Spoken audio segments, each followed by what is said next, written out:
5ই August 2 বছর আগে এই দিনেই ছাত্র বিক্ষোভে বাংলাদেশ ছাড়তে বাধ্য হয়েছিলেন শেখ হাসিনা।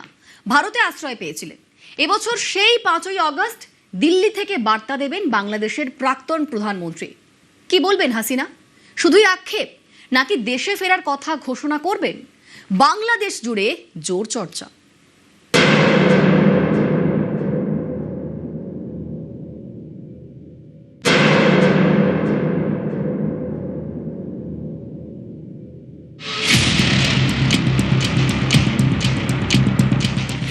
এর আগে একাধিকবার ভার্চুয়ালি বার্তা দিয়েছেন, কিন্তু দেশ ছাড়ার পরেই প্রথম বাংলাদেশের প্রাক্তন প্রধানমন্ত্রী শেখ হাসিনা প্রকাশ্যে আসতে পারেন। শোনা যাচ্ছে 5ই আগস্ট দিল্লির foreign correspondents club of south এশিয়ায় তিনি বক্তৃতা দিতে পারেন। ঘটনাচক্রে এই 5ই আগস্টই শেখ হাসিনার দেশ ছাড়ার দিন।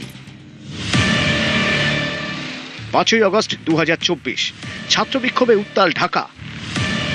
দেশ ছাড়েন শেখ হাসিনা। সেনার চপারে ঢাকা ছেড়ে আশ্রয় নেন দিল্লিতে। ঢাকার দখল নেয় বৈষম্য বিরোধী ছাত্র সংগঠন। আন্দোলন বাংলাদেশের 24-এ আমাদের বোকা বানিয়েছিল, কারণ আমরা ভেবেছিলাম সত্যিকার সব ছাত্ররা এসেছে, তারা কোটা উঠিয়ে দিতে চাইছে। শেখ হাসিনা তখন বলেছিলেন ঠিক আছে, ওটা সংশোধন করে দিচ্ছি, কিন্তু শেষ পর্যন্ত সরকার পতনের আন্দোলনে গেছে এবং সরকার পতন হয়েছে এবং আমরা টের পেয়েছি, দেখেছি, প্রমাণ পেয়েছি যে আসলে এই আন্দোলনের পেছনে জিহাদিরা ছিল এবং জিহাদিরাই পরে দখল করেছে দেশ। তো পরিণতিটা ভালো হয়নি। 5ই আগস্ট 2024 বাংলাদেশ ছাড়েন শেখ হাসিনা। বৈষম্য বিরোধী ছাত্ররা অন্তর্বর্তী সরকার গঠনের সিদ্ধান্ত নেয়। 8ই আগস্ট 2024 অন্তর্বর্তী সরকারের প্রধান উপদেষ্টা হলেন নোবেলজয়ী অর্থনীতিবিদ মোহাম্মদ ইউনুস। বিভিন্ন জায়গায় হিন্দুদের উপর আক্রমণ চলে। ততদিনে আওয়ামী লীগকে নিষিদ্ধ করা হয়েছে। ভোট হয়, লড়াই হয় বিএনপি ও জামাতের। বিএনপি নিরঙ্কুশ সংখ্যাগরিষ্ঠতায় জয়ী হয়। প্রধানমন্ত্রী হন খালেদা জিয়া পুত্র তারেক রহমান। নতুন সরকার পেয়েছে বাংলাদেশ, কিন্তু ঘরে ফেরা হয়নি মুজিব কন্যার। বাংলাদেশে আওয়ামী লীগ এখনো নিষিদ্ধ।